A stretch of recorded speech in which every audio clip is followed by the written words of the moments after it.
Mesdames, Messieurs, bonsoir et bienvenue. Vous êtes sur le plateau des associations, sur UGFTV, la chaîne des meilleurs événements. Comme un bon petit moment, à ce moment, on parle pas mal des associations, de plein de bonnes choses. On essaie de mettre en valeur tout ce que font les associations de l'agglo. Aujourd'hui, nous avons affaire à l'association Interaction avec son représentant ici sur le plateau. Il s'agit de monsieur François Gallier qui va nous parler de cette association qui est chargée de collecter, de recycler, de partager, de faire recirculer les vélos.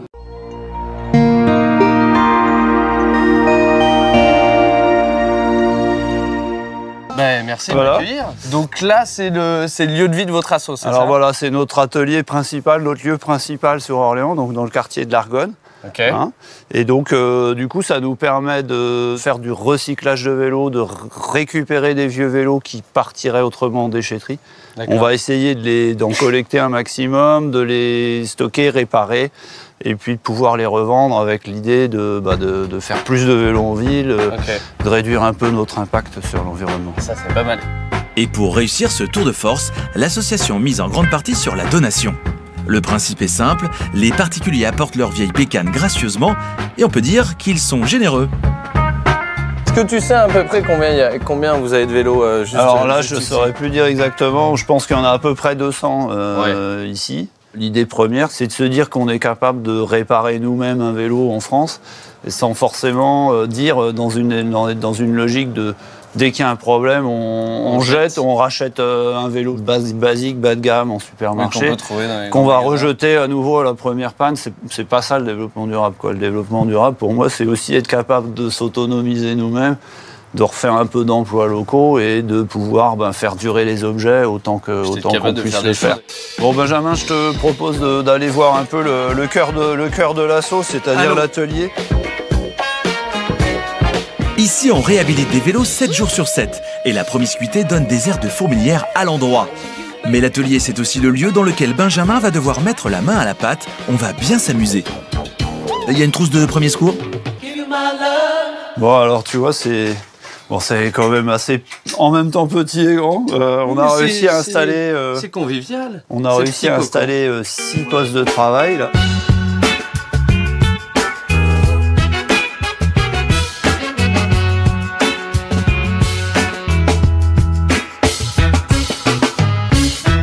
On utilise le couloir et tout. On optimise au maximum chaque mètre carré, quoi. Benjamin a l'air perdu, non? Pourtant, pour faire partie des 8% de Français supplémentaires qui optent pour le vélo chaque année, il faudra bosser.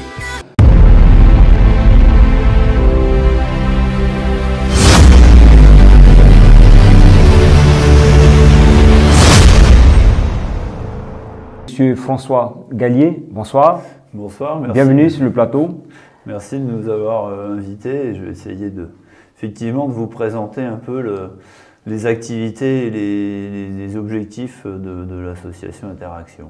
Ok, Interaction déjà avec une écriture un peu particulière, le 1 en chiffre avec un tiret et ensuite terre et action au lieu de dire interaction. Donc on veut savoir un petit peu. Il y avait cette double lecture. Alors on avait créé on a créé l'association en 2006. À l'époque, on était encore nos années d'étudiants, notamment en géographie, n'étaient pas très loin. Et voilà, on voulait avoir on avait la prétention un petit peu de faire des actions dans différents domaines autour de l'écologie et d'insister sur le fait finalement qu'on n'avait qu'une Terre, qu'une planète. Et du coup qu'un lieu de vie pour notre humanité là, et il était nécessaire de s'agiter un petit peu, de s'affoler et de faire plusieurs actions. Donc le mot action était aussi important pour nous, c'est souvent on parle d'écologie, mais finalement quand il s'agit d'agir concrètement, des fois on patine un peu, donc entre les beaux discours et les actions, des fois il y a un peu de marge. Et nous, on s'était dit, voilà, on voulait le mot action dans le nom de notre association. Et puis, ce jeu de mots interaction, parce que la chose est complexe et que finalement, il y a toujours des liens qu'on n'imagine pas toujours entre les différents éléments de notre stratégie et de notre planète.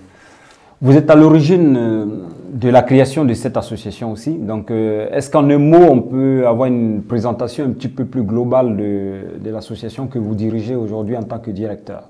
Oui, alors du coup, au niveau de la création, enfin, à la création, on avait vocation à toucher un petit peu, comme son nom l'indique, à toucher un petit peu à plusieurs sujets, y compris les circuits courts, la réduction des déchets, la mobilité, mais pourquoi pas aussi l'éco-construction. Et rapidement, on s'est dit, on s'est recentré sur uniquement les vélos. En fait, on a eu l'idée de se dire, en gros, notamment par le fait d'intérêt qu'on avait, de passion qu'on a pour le vélo, cette sensibilité qu'on avait à ne pas laisser se gaspiller des vélos, on s'est dit ne jetez plus vos vieux vélos, on va essayer de les collecter, de les réparer et de leur redonner une deuxième vie. Ça a été vraiment finalement la base dès 2008 de notre activité autour du vélo. À quel moment exactement ce constat se fait? 2008 ou un peu avant? Alors, en fait, 2008, on a commencé à faire nos premières activités autour du vélo. Donc, avec notre slogan « Ne jetez plus vos vieux vélos », un peu de communication, un peu d'ateliers mobiles qui nous ont permis d'intervenir sur des foires ou comme ça. Mais ça a été possible que parce que auparavant, notamment, moi, j'avais une sensibilité particulière au vélo, notamment parce que j'avais beaucoup voyagé en Afrique à vélo. Et que je savais que trop bien, d'une part, que le vélo, c'est un moyen de transport magnifique, et que aussi, finalement, si nous, ici, en France et en Occident, on déborde un peu de vélo, de matière, et que tout ça, ça part en ferraille, en déchetterie tous les jours, il y avait d'autres endroits et d'autres cultures où finalement, il fallait aussi faire avec peu, des fois, et que c'était vraiment un gaspillage sans nom, d'abîmer, de laisser partir en ferraille tous ces vélos qui, des fois, méritait juste d'un peu de temps et d'un peu de moyens, un peu de compétences pour arriver à refaire un vélo de deuxième vie qui soit correct pour une deuxième vie. Avec voyager en Afrique en vélo, c'est beaucoup ça? Ouais, ça c'était bon, ça remonte un peu, ça ne me rajeunit pas de parler de ça, mais effectivement, oui, c'était un choix, un parti pris de se dire que effectivement c'était une façon de rentrer, y compris dans les zones les plus rurales, ainsi de suite, et de pouvoir accéder vraiment partout, avec un moyen qui est en même temps modeste, c'est-à-dire que pour la relation qu'on peut avoir avec les habitants, c'est plus sympa que d'arriver avec un moyen très ostentatoire, et il n'était en aucune façon question de rester dans des hôtels ou des zones touristiques, donc vraiment l'idée c'était quand même d'habiter et de vivre et de partager un maximum entre guillemets de la vraie vie du pays ou des pays, et donc voilà, le vélo était la bonne solution. Tout ça se transforme en association. Voilà, ouais, quelques années plus tard, je dirais... Quelle fabuleuse histoire. Je dirais l'histoire d'interaction a pu continuer, et le projet, l'idée s'est développée, ça a fait des émules, les petits, on a réussi à rassembler autour de nous un certain nombre de passionnés, de militants, que ce soit de mécanique ou de vélo ou simplement de vivre ensemble, parce que c'est aussi du lien du coup. Voilà, donc, Aujourd'hui, vous êtes implanté sur le quartier de l'Argonne à Orléans. D'accord, oui. Vous avez des locaux. Alors, oui, tout à fait. Alors du coup, on a pu avoir à partir de 2012, en gros, on a pu avoir des locaux sur la Source, un petit local sur la Source, et puis un autre local sur l'Argonne qui est actuellement un peu notre QG, en fait, quelque part, c'est notre lieu principal actuellement, parce qu'on a un peu de stockage, on a une possibilité d'avoir un atelier qui, quand même, sans être très grand, permet quand même l'installation de 6 postes de travail, donc on arrive à réparer 6 vélos à la fois, donc c'est quand même assez précieux. 6 postes, par ce temps de pandémie Covid, comment vous arrivez à pouvoir réparer les vélos avec ces 6 différents postes qui sont disponibles au sein de votre structure en fait. Parce que le but chez vous, je crois que c'est partager. Partager, ça a beaucoup de sens, mais dans cette période-là, c'est un peu compliqué, je pense. On a dû restreindre un peu. Là, on n'utilise jamais les 6 postes en même temps. Et puis, du coup, on ne peut plus faire d'auto-réparation, puisque là, on n'en a pas encore parlé, mais au-delà du recyclage, l'idée, du coup, à partir du moment où on a eu des ateliers, on s'est dit, le recyclage des vélos, c'est pas suffisant. On va essayer de partager nos compétences et de donner à chaque habitant la possibilité d'adhérer à l'association pour venir réparer son vélo avec nous, donc avoir l'entraide, un espace de travail, la disponibilité des outils, des pièces détachées neuves et d'occasion, et puis les compétences de soit d'un bénévole, soit d'un salarié. Donc ça, ce volet auto-réparation, là malheureusement depuis le Covid, on ne peut plus le faire. On a jugé que c'était trop risqué, entre guillemets, de continuer à pratiquer comme ça, parce que qui dit auto-réparation dit aussi partage d'outils, partage de pièces, toucher éventuellement à tour de rôle un même vélo. Donc ça, on a jugé que c'était trop risqué. Et du coup, actuellement, depuis la pandémie, on fait plutôt, alors je dirais l'état d'esprit associatif en pâtit un peu, mais on fonctionne plus comme une sorte de prestation de service.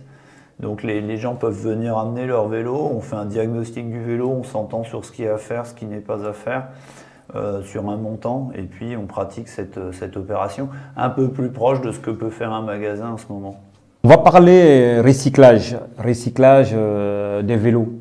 Comment vous arrivez à recycler les vélos? Comment viennent les vélos à vous? Si ce sont des adhérents qui vous donnent ou les habitants de votre environnement, ou s'il y a d'autres sociétés ou je ne sais quoi. Enfin, vous êtes mieux placé pour nous étayer un petit peu comment vous récupérez les vélos pour pouvoir les recycler. Oui, alors du coup, au début c'était plutôt des dons particuliers, mais rapidement, enfin là depuis maintenant à peu près 3 ans, la métropole d'Orléans a fait un marché public, a manifesté une volonté en fait de créer ce qu'on appelle des aires de réemploi dans les différentes déchetteries de la métropole. Et donc on a commencé à collecter des vélos, donc il y a toute une organisation avec différents partenaires, collecter des vélos sur les déchetteries de Saran, et puis petit à petit, après il y a eu Ingré, maintenant on collecte aussi Saint-Jean-de-Bray et La Source. Donc ça fait quand même maintenant 4 déchetteries où les vélos sont censés être fléchés vers nous. Donc on récupère énormément de vélos comme ça. Maintenant, entre les dons, les apports des déchetteries et puis les dons des particuliers, il y a encore quelques bailleurs sociaux qui font des fois appel à nous parce qu'ils ont des vélos qui sont devenus encombrants. Donc on récupère comme ça plus de 1000 vélos par an. Donc la ressource, elle est énorme et les besoins sont importants parce qu'en fait on a bien un mécano et puis des bénévoles qui sont orientés, qui savent faire, à essayer de redonner vie à tout ça. Mais malheureusement, aujourd'hui, on manque encore un petit peu de moyens, de capacité d'action pour arriver à donner vraiment le meilleur potentiel de chacun de ces vélos. Alors même que par contre, quand on les répare, on a une vraie demande de la population. Donc ces vélos, ils peuvent être vendus en général aux alentours à peu près en prix moyen de l'ordre de 60 €. Donc on considère que c'est accessible à la plupart des gens. Et donc dans ce geste, dans ce projet d'économie, de recyclage, on est vraiment dans ce qu'on appelle l'économie circulaire. Donc on lutte à la fois contre la production des déchets, on crée un objet de mobilité, une solution de mobilité pour des gens qui sont assez modestes. On fait du sport santé quelque part parce que donc, du coup ça crée un peu d'activité sportive et physique pour chacun. Et puis on a le côté, finalement quand même on a réussi à créer des emplois. Donc créer des emplois, c'est aussi de l'activité économique localisée. C'est pour une fois, on n'appelle pas des Chinois pour nous vendre un vélo bas de gamme qui sera jeté à nouveau. Donc on essaye d'interrompre un cercle vicieux et au contraire créer des solutions locales et respectueuses de l'environnement. Vous avez des ateliers mobiles. Comment ça s'est fait tout ça, oui, ces ateliers-là? En plus du recyclage et de l'auto-réparation, on a pu développer depuis le début des ateliers mobiles. Alors ça peut être un peu différent, les objectifs peuvent être différents suivant les cas. Mais en gros, on a un petit camion, on a de l'outillage et un peu de pièces détachées dans un camion. Et puis on peut aller se projeter un peu n'importe où. Alors ça peut être sur une fête, une fois, à la demande d'une collectivité, à la demande d'une école, ça peut être dans un centre social, ça peut être... et du coup, on va pouvoir soit apporter un petit peu, par exemple, un contrôle technique. On peut aller dans un collège, faire du contrôle technique des vélos des collégiens. Souvent, on se rend compte que les vélos ne freinent pas, que les pneus ne sont pas gonflés, que je ne sais quoi. Il y a des choses qui sont dangereuses, donc on essaye de faire ressortir un peu, faire prendre conscience à l'élève que faire du vélo comme un moyen de transport, un moyen de déplacement, c'est super, mais il y a aussi quand même un minimum de règles à respecter pour les autres, mais surtout pour sa propre sécurité. Donc voilà, on va pouvoir intervenir sur du contrôle technique, on peut apprendre à des gens à faire des vélos, à faire du vélo par exemple. Là on a un programme de vélo-école adulte qui s'adresse surtout à des femmes, mais du coup voilà, on apprend à des femmes qui n'ont pas appris au bon moment à faire du vélo. Donc voilà, ça fait toutes sortes de panels d'activités où on peut être amené à vendre quelques vélos, donc de réemploi, de deuxième vie, sur des foires, des manifestations pour permettre à la plupart des gens de pouvoir trouver un vélo pour l'enfant, pour eux-mêmes, enfin voilà. Donc si je comprends bien avec vous, le vélo ne meurt jamais. Donc déchet d'œuvre, c'est quoi? Alors des chefs-d'œuvre, c'était un petit projet qui pour l'instant est un petit peu en stand-by, mais l'idée c'était que parmi les déchets un peu ultimes qu'on n'arrive pas à faire rouler, se dire on va en prendre, on va en détourner quelques pourcents pour montrer qu'avec un vélo même cassé, par exemple le logo finalement, on va utiliser une vieille roue qui était cassée et qu'on ne peut plus faire rouler pour faire un support de logo par exemple. Donc ça c'est une idée comme une autre, on peut faire une table avec une table basse avec des vieilles roues. On peut faire des supports avec différentes fourches ou des objets, des tabourets avec des morceaux de cadre de vélo. On va pouvoir faire toutes sortes de choses comme ça. L'idée, c'est plutôt un peu d'interpeller les consciences et de montrer que voilà, un objet, on peut toujours essayer de se creuser un peu les méninges pour ne pas en faire un déchet trop vite et prolonger sa durée de vie pour nous rendre service. Donc, ce qu'on voit en image avec cette roue, oui, avec les ficelles qui constituent les rayons, je pense. Ouais, c'est un peu ça. Est-ce qu'on peut expliquer un petit peu? Non, du coup, en fait, ça, c'est le type de vieilles jantes, ce qu'on appelle des jantes à boyaux. Oui. Donc, c'était des roues qui ne permettent plus de monter des pneus comme on le fait aujourd'hui. Donc, toutes ces roues qu'on a là, qui se sont faites à une époque sur les vélos de course, sont, à vrai dire, plus utilisées aujourd'hui. Donc, c'est vrai que récupérer ces vieilles roues qui ne sont plus roulables, entre guillemets, et s'en servir comme d'un support, du coup, c'est une façon de les réutiliser et d'éviter de les jeter tout de suite. Et voilà, elles ont comme ça une deuxième vie comme support de communication. Beau vélo vintage. Ouais, alors l'idée, alors ça c'est un sujet. On a eu à un moment donné l'ambition de justement aussi avec des vélos qui avaient un certain âge, donc soit des vélos qui rentrent un peu dans la catégorie de vélos de collection, ou alors des vélos de course un peu haut de gamme qui ont été abîmés par le temps, un petit peu rouillés, un peu la peinture abîmée.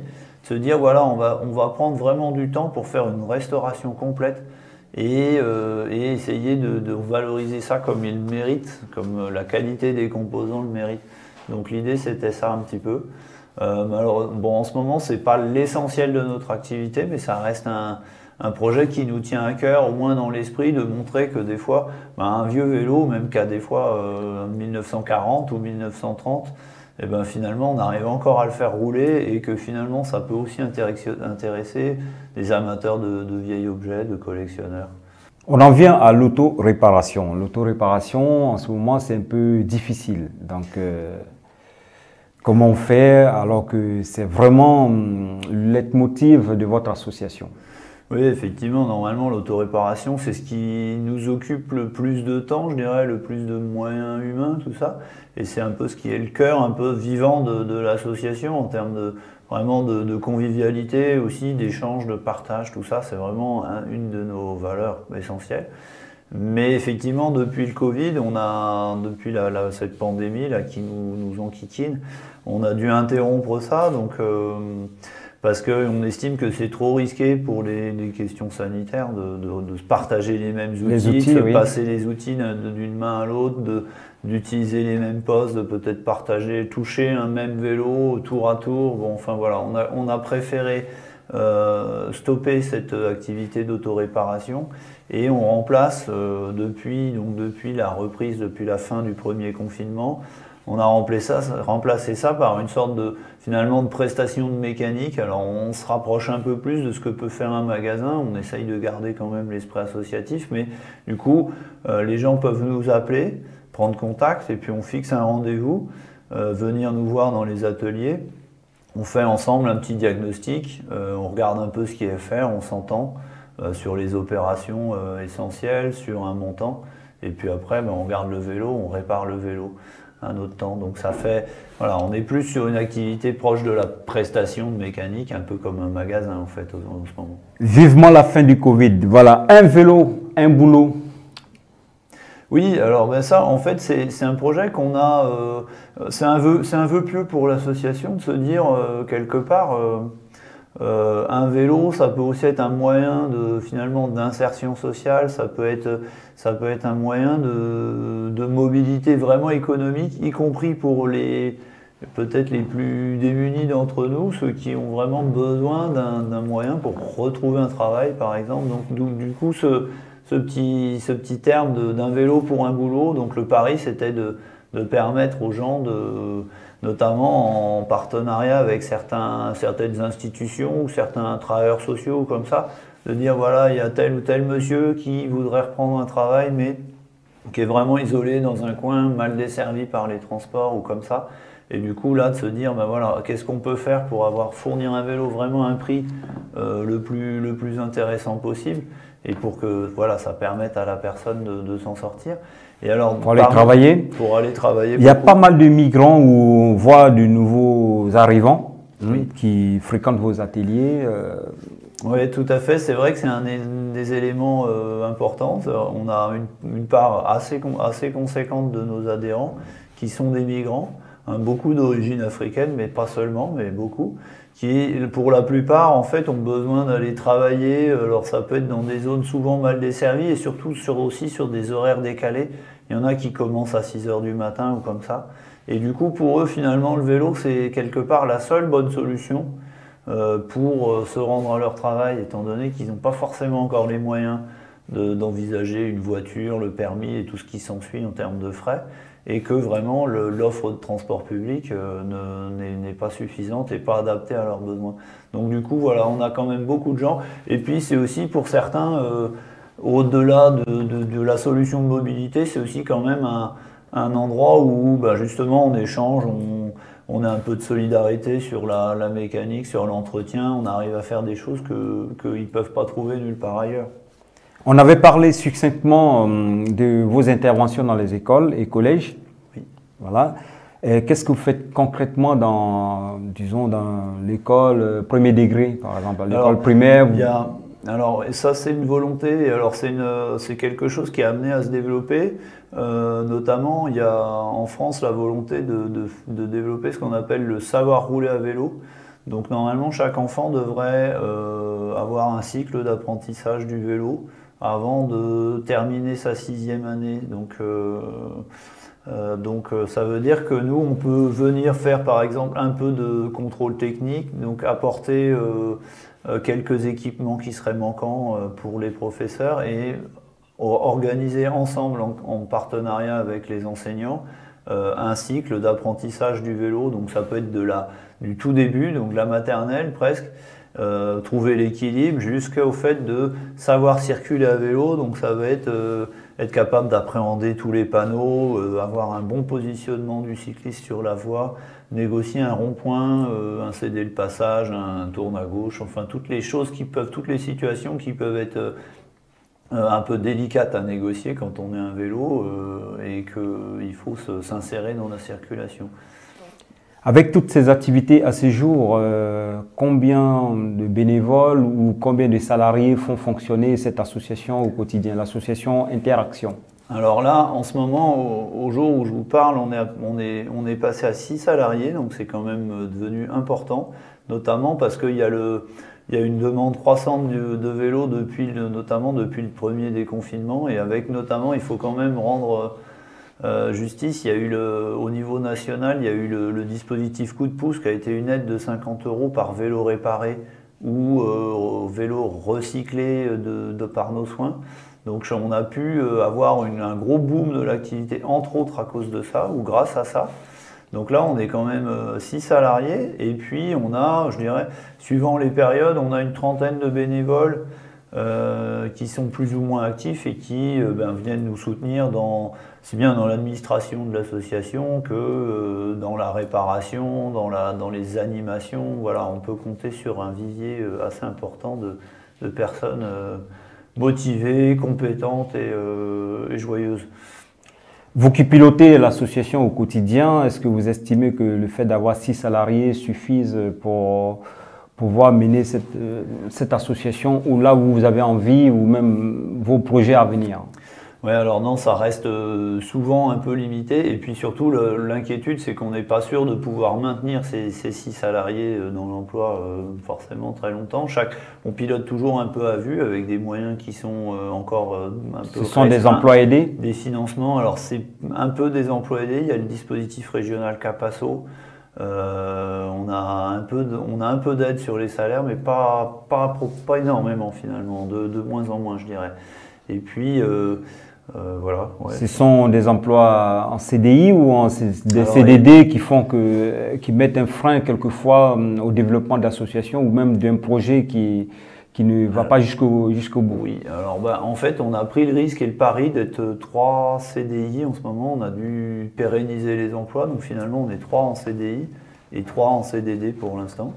Donc le truc c'est que il y a énormément de boulot. On voit qu'il y a dans tous les domaines de l'activité, que ce soit l'animation, que ce soit le côté un peu social, le côté recyclage, le côté mécanique, on a énormément de choses qui pourraient être développées et du coup on pourrait rassembler encore d'autres compétences, d'autres capacités, d'autres disponibilités pour mener à bien toutes nos missions. Clairement là on n'y arrive pas encore. Comme toute association, il y a toujours des besoins. Donc, la vôtre, je suppose qu'elle en a pas mal.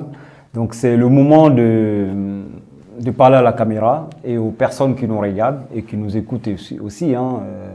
Les besoins dont vous avez besoin pour continuer à pérenniser les emplois ou même pour les prochains projets. Oui, alors notre principal souci, c'est toujours d'arriver à maintenir les salariés dans l'emploi, de pouvoir pérenniser les emplois. Donc pour ça, il faut effectivement un certain nombre de moyens financiers qui sont quand même conséquents. Et puis, on a aussi des locaux qui sont encore, même si on est en train d'aménager un petit local qui sera très, très agréable à la source, les locaux de l'Argonne ne sont pas très adaptés encore à nos besoins. Donc on a besoin surtout de financement pour les salaires et puis de locaux qui seraient un peu plus adaptés à moyen terme. Alors ça, on essaye aussi de financer tout ça par notamment toutes les animations, les prestations qu'on peut faire avec nos différents partenaires. Donc si vous nous entendez, n'hésitez pas à revenir vers nous pour développer des actions de promotion du vélo, de communication autour du vélo. Voilà, c'est ce qui permet un peu d'équilibrer notre modèle économique. Comment vous voyez l'initiative de UJF-TV de donner l'opportunité aux associations de s'exprimer? Eh bien, je trouve que c'est une bonne chose. Alors déjà, pour nous, c'est toujours important de pouvoir quand même communiquer par tous les moyens vers la population, passer un peu une partie de nos idées et puis d'informer sur les services qu'on peut rendre. Et c'est vrai que c'est dans l'air du temps, ce genre de médias en ligne. Très bien. Monsieur François Gallier, en 30 secondes, quel est votre dernier mot, notamment où est-ce qu'on peut vous trouver, les contacts? Alors, on nous trouve essentiellement, on peut nous trouver sur le site internet, donc c'est interaction.org. Sinon, on a des liens téléphoniques, alors c'est le 06 02 50 09 23. Donc ça, c'est un standard qu'on essaye de maintenir à jour. Et puis nos ateliers, notamment en ce moment, l'atelier du 15 rue du Grand-Villiers, sur le quartier de l'Argonne, c'est là qu'est l'essentiel de nos activités en ce moment. Merci Monsieur François Gallier d'avoir accepté cette invitation. Merci d'être venu jusqu'à nous. Voilà, sur le plateau des associations, sur UJF-TV, la chaîne des grands événements. On va vous retrouver pour d'autres échéances, dans d'autres émissions, chers téléspectateurs. Et puis, merci de nous avoir suivis. Merci beaucoup. Et encore une fois de plus, merci à Monsieur François Gallier. Merci d'être venu. Merci. Merci à vous.